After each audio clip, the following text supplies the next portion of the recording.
I'm with Jamie McLeod-Skinner. We're in Albany. She just came through town one day in late January. Just want to ask you a few questions. You're running for 5th District, Congressional District. Why are you running against an incumbent? This is a time of great crisis and also a time of great hope. And I'm running against someone who's not addressing the crises that we're facing, not addressing the climate crisis, not addressing the attacks on our democracy, and very importantly, not addressing the crises that our working families are struggling with right now, whether it's housing or health care or child care. Working families are exhausted. And we've got someone who has never represented this county, and he's not part of the solution. He's been part of the problem.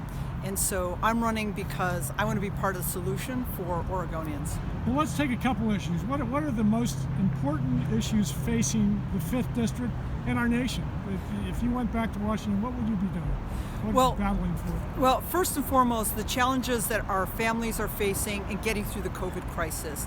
So again, the health care, child care, housing, all these basic things that folks are not getting help and support on to get through these tough times. I'm a small business owner, an attorney. I've worked on these types of crises before and helping people get through it.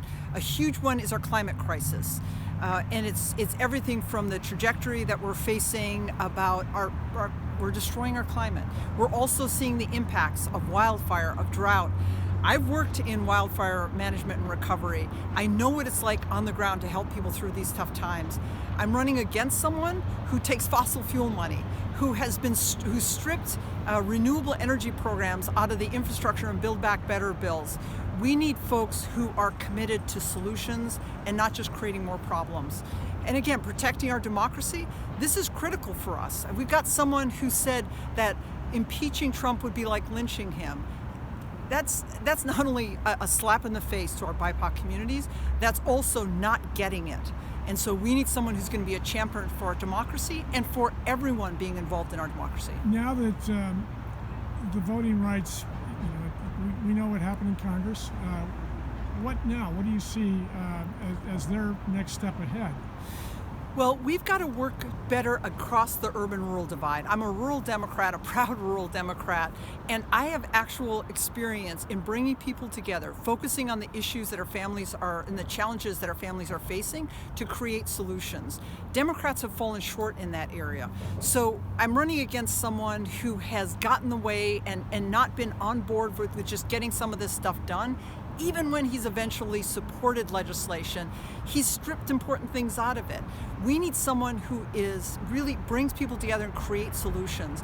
And for my fellow and my sister rural Democrats, we know what it's like, working together with our neighbors, talking about ideas, not buzzwords, creating solutions. That's what I want to do in Congress, and that's where Democrats are really weak right now in order to get progressive ideas across the finish line. That's why I call myself a pragmatic progressive, because it's about pragmatically getting it done as a progressive.